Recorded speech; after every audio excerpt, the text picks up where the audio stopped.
नमस्कार भैया, हमारा नाम है राम नरेश। हम गेहूं की खेती करते हैं।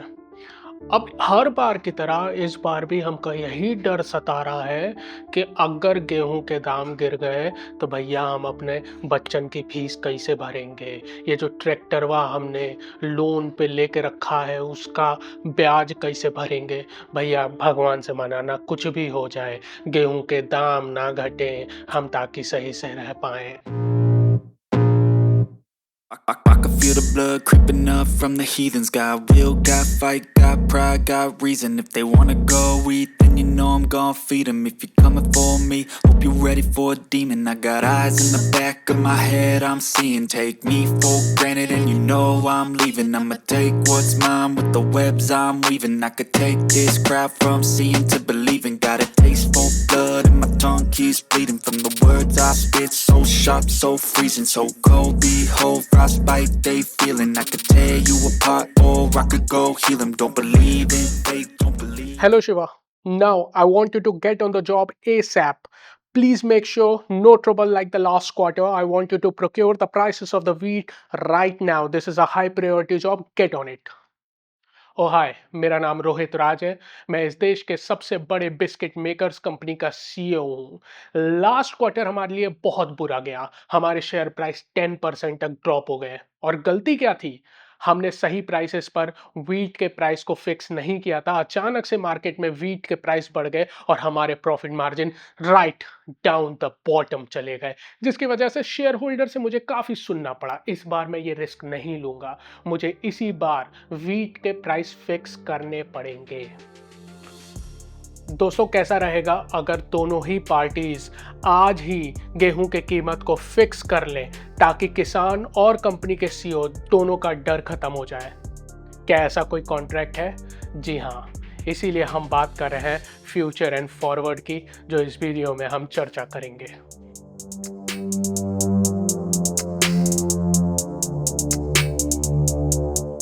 दोस्तों, फाइनेंशियल मार्केट में कीमतें लगातार बढ़ती घटती रहती हैं। अगर आप किसी भी ऐसे बिजनेस में हैं जैसे कि गोल्ड, सिल्वर, ज्वेलरी, ऑयल, यहाँ तक व्हीट, शुगर जिसकी चर्चा हमने की है, ये प्राइस का बढ़ना और घटना आपके लिए एक अनसर्टेनिटी क्रिएट कर देता है, जो कि एक बिजनेस रिस्क है। अगर आप इस रिस्क को ख़त्म करना चाहते हैं तो मात्र एक तरीका है कि भविष्य की कीमतों को आज ही फिक्स करना। यहीं पर काम आता है फ्यूचर और फॉरवर्ड जैसे कॉन्ट्रैक्ट। मान लीजिए आज से 1 महीने बाद दिवाली है। आपको पता है कि दिवाली के दिन अगर आप मिठाई ऑर्डर करेंगे तो पहले तो मिलना मुश्किल है, और अगर मिल भी गई तो कीमतें आसमान छुएंगी। आपके और आपके परिवार को बहुत पसंद है काजू कतली। आप काफ़ी एक इंटेलिजेंट पर्सन है। आप आज ही उस मिठाई वाले को कॉल करते हैं। आप कहते हैं कि ठीक है, तुम मेरे परिवार के लिए 5 किलो मिठाई आज से ही ऑर्डर फिक्स करके रखना। जब आप ऑर्डर को फिक्स करेंगे तो आज ही आप 1 महीने बाद दिवाली के दिन की कीमतों को भी फिक्स कर देंगे।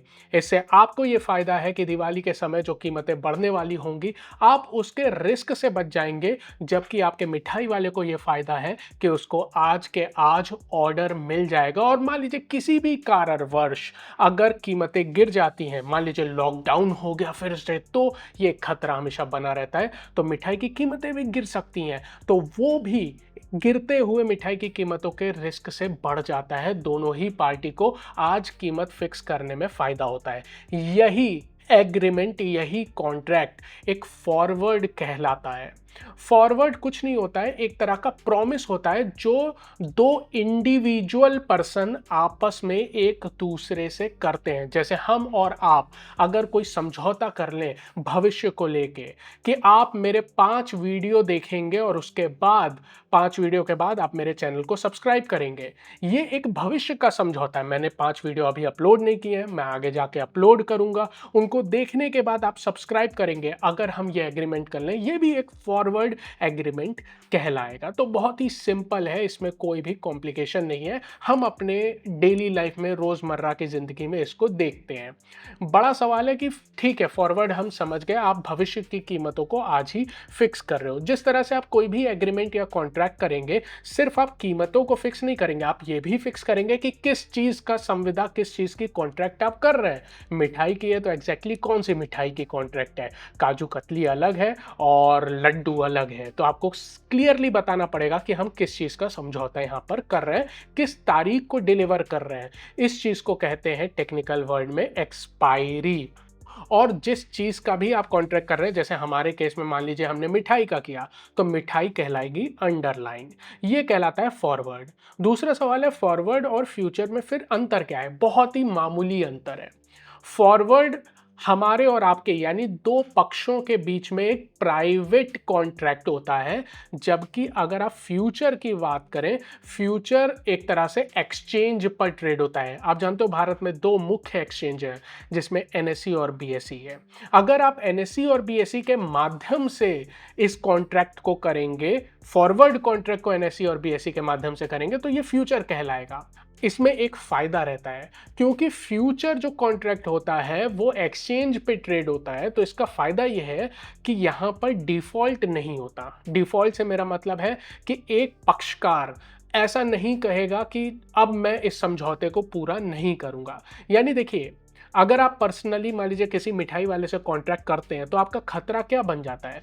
खतरा ये बन जाता है कि आखिरी दिन हो सकता है वो इस संविदा से पीछे हट जाए, वो कहे नहीं भैया हो नहीं पाया, ये खतरा है। लेकिन अगर आप एक्सचेंज पे यही कार्य करेंगे तो ये खतरा पूरी तरह से हट जाता है, क्योंकि यहाँ पर एक्सचेंज इस रिस्क को ले लेता है। किस तरह से, मार्जिन रखवा के। ऑलरेडी आपसे और आपके सामने वाले पक्षकार से, दोनों से ही मार्जिन रखवा जाते हैं, पैसे रखवाए जाते हैं सिंपल शब्दों में, जिससे यह इंश्योर किया जाता है कि कोई भी पक्षकार, कोई भी पार्टी डिफॉल्ट ना करे और यह समझौता पूरी तरह से एनफोर्स किया जा सके।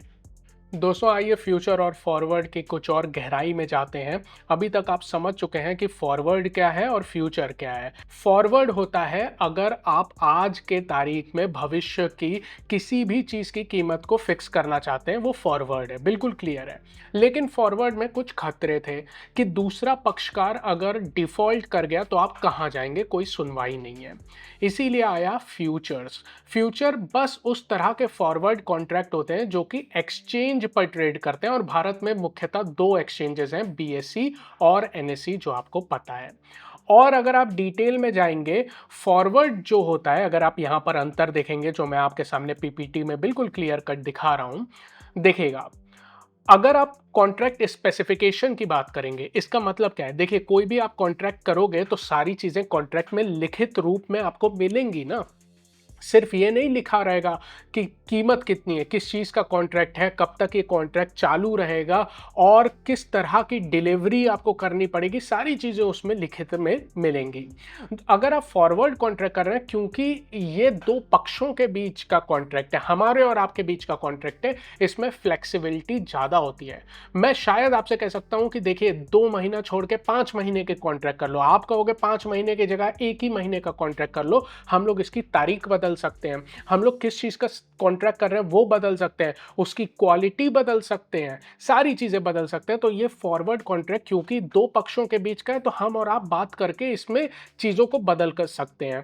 लेकिन अगर आप फ्यूचर की बात करते हो, क्योंकि ये एक्सचेंज पे ट्रेड हो रहा है, तो ये सबके लिए सेम रहता है मुख्यतः, तो इसमें कोई फ्लेक्सिबिलिटी नहीं मिलती है। अगर वो कह रहा है, एक्सचेंज कह रहा है कि 1 महीने बाद ये कॉन्ट्रैक्ट समाप्त होना है, तो 1 महीने बाद समाप्त हो जाएगा। अगर एक्सचेंज कहता है कि अगर मान लीजिए सोने का कॉन्ट्रैक्ट और कहता है कि डिलीवरी में 24 कैरेट सोना ही मैं लूंगा, तो आपको 24 कैरेट ही देना पड़ेगा, 16 कैरेट से काम नहीं चलेगा।